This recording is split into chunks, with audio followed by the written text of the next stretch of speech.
എല്ലാവർക്കും നമസ്കാരം. നമ്മളൊക്കെ കേട്ട പഴഞ്ചൊല്ലാണ് കുന്തം പോയാൽ കുടത്തിലും തരണം എന്നുള്ളത്.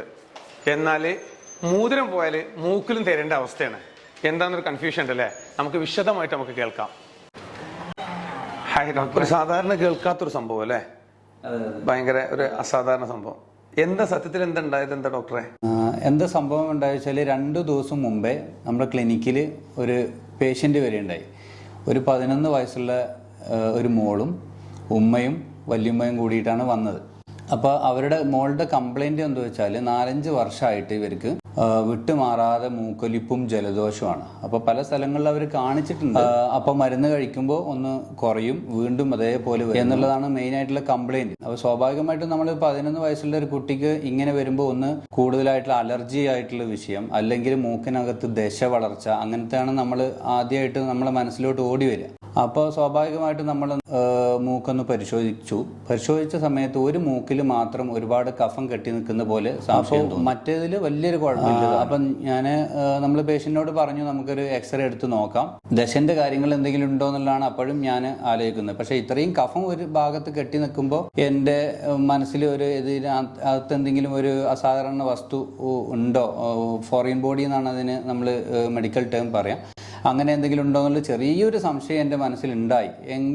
എന്നാലും ഞാൻ എക്സ്റേ വന്നപ്പോൾ ഒരു റിംഗ് ഷേപ്പിലുള്ള ഒരു മോതിരത്തിൻ്റെ ഷേപ്പിലുള്ള ഒരു ഷാഡോ ആണ് എക്സ്റേയിൽ വന്നത്. അപ്പോൾ പക്ഷേ കുട്ടിയുടെ മുഖത്ത് നോക്കുമ്പോൾ അങ്ങനെ ഓർണമെന്റ്സ് ഒന്നും മൂക്കിനകത്ത് ഇല്ലതാണ്. അപ്പോഴ് ഞാൻ അവരോട് ചോദിച്ചു, എന്തെങ്കിലും മൂക്കിൽ ഇട്ടിട്ടുണ്ടായിരുന്നോ മുമ്പേ, മോതിരം പോലത്തെ എന്തെങ്കിലും വസ്തു മുമ്പേ മിസ്സായിട്ടുണ്ടായിരുന്നോ എന്ന് പറഞ്ഞ ഉടനെയാണ് അവർക്ക് ആശ്ചര്യം തോന്നിയത്.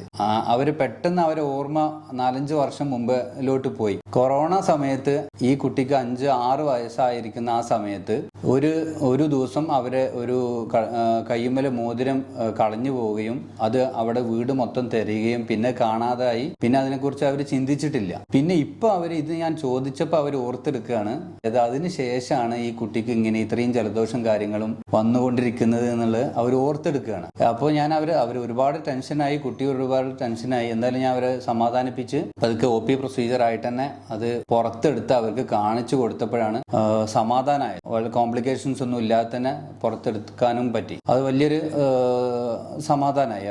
അങ്ങനെയാണ് സംഭവം ഉണ്ടായത്. പക്ഷെ ഇതിൽ നമ്മൾ ശ്രദ്ധിക്കേണ്ട 2-3 കാര്യങ്ങൾ ഇവിടെ സംഭവിച്ചു. എന്താ വെച്ചാൽ കുട്ടി മിക്കവാറും പേടി കാരണം എന്തെങ്കിലും മൂക്കിനകത്തിട്ടുണ്ടാവും, പേടി കാരണം പുറത്ത് പറഞ്ഞിട്ടുണ്ടാവില്ല. ഒരു കാര്യം അത്. പിന്നെ കുടുംബാംഗങ്ങളാണെങ്കിൽ ഇത് നഷ്ടപ്പെട്ട കാര്യം മൂക്കിനകത്ത് ഉണ്ടാവാനുള്ള ഒരു സാധ്യത, അല്ലെങ്കിൽ കുട്ടി വിഴുങ്ങാനുള്ള ഒരു സാധ്യത അവർ കണക്കിലെടുത്തതുമില്ല, ഡോക്ടറെ കാണിച്ചതുമില്ല. അങ്ങനെ കടന്നുപോയി. ഇതിനു വേണ്ടി ഒരുപാട് മരുന്നുകൾ കുറെ വർഷമായിട്ട് കഴിച്ചുകൊണ്ടിരുന്നു എന്നുള്ളതാണ്. നമ്മൾ കുട്ടികളുടെ കാര്യത്തിൽ നമ്മൾ ശ്രദ്ധിക്കേണ്ടത്, ചെറിയ കുട്ടികളാണെങ്കിൽ മൂക്കിനകത്തും വായിലും അവർ കളിക്കുമ്പോൾ മൂക്കിനകത്ത് കയറി പോകാത്ത രീതിയിലുള്ള കളിപ്പാട്ടങ്ങളായിട്ട് ഉപയോഗിക്കുക. 1. 2, പിന്നെ എന്തെങ്കിലും ഇതേപോലെ മിസ്സിങ് കാര്യങ്ങളും വരികയാണെങ്കിൽ ഉടനെ തന്നെ ഒരു ഡോക്ടറെ കൺസൾട്ടേഷൻ, പ്രത്യേകിച്ച് ഒരു ENT ഡോക്ടർ കൺസൾട്ടേഷൻ കൂടെ നടത്തേണ്ടതാണ് എന്നുള്ള ഒരു ഉപദേശമാണ് എനിക്ക് ഈ കാര്യത്തിൽ തരാനുള്ളത്. Okay, thank you.